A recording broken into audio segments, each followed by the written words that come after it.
আলাইকুম আহমতুল্লাহি ওয়া তাআলা বারাকাতু। আশা করি আপনারা সকলে ভালো আছেন।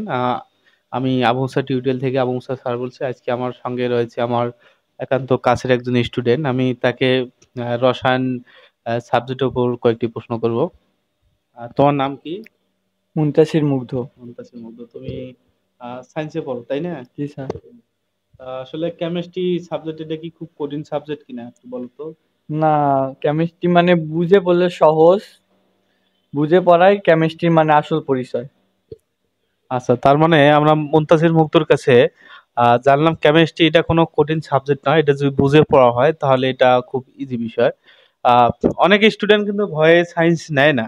আচ্ছা, আমি যে তোমার কেমিস্ট্রি পড়াই, তুমি কি এটা মুখস্থ করো? না।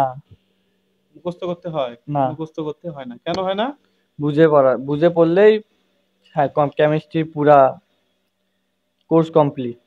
বিষয়টা হচ্ছে আমি সর্বোচ্চ চেষ্টা করি যে ক্লাসের পড়া যাতে ক্লাসেই শেষ হয়, এমনটা তাই না? 90% পড়া ক্লাসেই শেষ হয়ে যায় জি হয়তো। স্যার।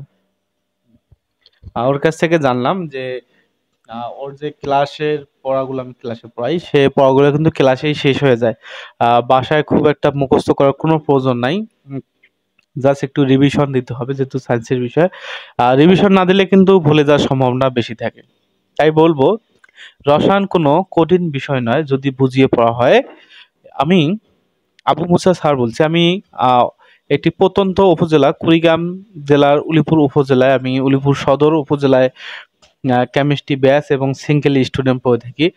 যারা কেমিস্ট্রি শিখতে ইচ্ছুক, রসায়নের এই কঠিন ঝামেলা দূর করতে চাও, মুখস্থ না করে শিখতে চাও, তারা অবশ্যই আমার সাথে যোগাযোগ করবা। সকলে ভিডিওটি লাইক কমেন্ট শেয়ার করে একটু পাশে থাকবেন।